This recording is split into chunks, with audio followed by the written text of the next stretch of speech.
आस्था का भी सम्मान करता हूं, लेकिन अंधविश्वास को कतई नहीं मानता, एकदम नहीं मानता। मुझे बोला गया था कि नोएडा नहीं जाना है। मैंने कहा क्यों? कहा वहां सीएम नहीं जाते। तो मैंने कहा क्या नोएडा यूपी से बाहर है? कहा नहीं साहब, ये मान्यता है कि सीएम उतर जाएंगे कुर्सी से।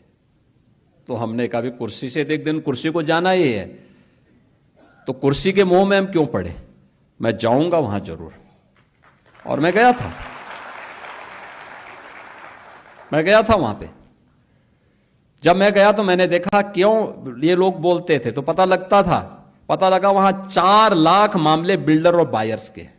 आप सोचो 15 साल, 10 साल, 20 साल पहले लोगों ने अपनी पूरे जीवन भर की कमाई बिल्डर को दे दी मकान के लिए, फ्लैट देने के लिए, और बिल्डर पैसा दबाए बैठा है, पैसा नहीं दे रहा है, वो मकान नहीं दे रहा है, कब्जा नहीं दे रहा है। बड़ी हाई राइज बिल्डिंग खंडर के रूप में बदल रही है। मैंने बैठक की अथॉरिटी की, Noida authority, greater Noida authority थे। तो ग्रेटर नोएडा अथॉरिटी मेरे पास आया, उसके सीईओ आए, कहा साहब हम पे 6,000 करोड़ का कर्जा है। दूसरी अथॉरिटी से मैंने कहा, उसने कहा साहब हम पे 3,000 करोड़ का कर्जा है। तो मैंने कहा यार मैं कहां फंस गया हूं, वो तो सब भिखमंगे हैं।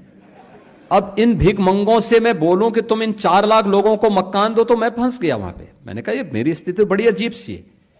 लेकिन मैंने वहां पे पहले बायर से मैं बातचीत किया, उन्होंने कहा उनकी रो रहे थे साहब, पूरी जीवन भर की हमने कमाई लगा दी, हमें मकान नहीं मिला है, हम बैंक से कर्जा भर रहे हैं, बैंक का कर्जा बढ़ता जा रहा है।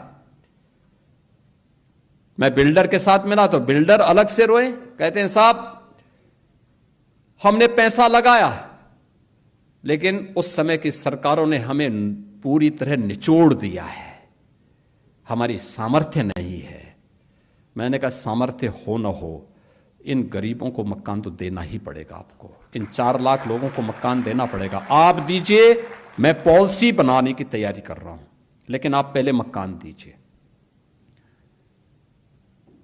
फिर मैंने अथॉरिटी से कहा, मैंने कहा कार्य पद्धति ठीक करो। हमने रिफॉर्म किए, कार्रवाई प्रारंभ की, भ्रष्ट तत्वों को वहां से बाहर का रास्ता दिखाया, और आज मुझे बताते हुए प्रसन्नता है 4 लाख लोगों को हम मकान दे चुके हैं।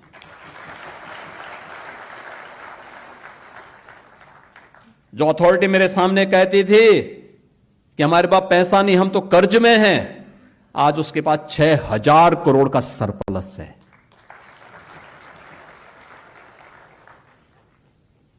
आज दुनिया का सबसे अच्छा इंफ्रास्ट्रक्चर भी और सबसे अच्छा इन्वेस्टमेंट भी वहां पर है, और वहीं पे ये मैन्युफैक्चरिंग हो रहा है जो मैं भी चर्चा कर रहा था, ये सब कुछ वहीं हो रहा है। ये उस अंधविश्वास को मानने वाले लोग कौन थे जो भारत की आस्था पर उंगली उठाते हैं? मुख्यमंत्री रहते हुए वहां नहीं गए, लेकिन अपनी विभाजनकारी राजनीति के लिए फिर आज नोएडा पहुंच गए, ग्रेटर नोएडा पहुंच गए। बहन और भाइयों, इनके चेहरे को देखो तो उस समय वहां के विकास के लिए ये बॉटलनेक थे। उस समय इन्होंने वहां बाधाएं खड़ी की, बैरियर खड़े किए। आज किस मुंह से विकास की बात करते हैं?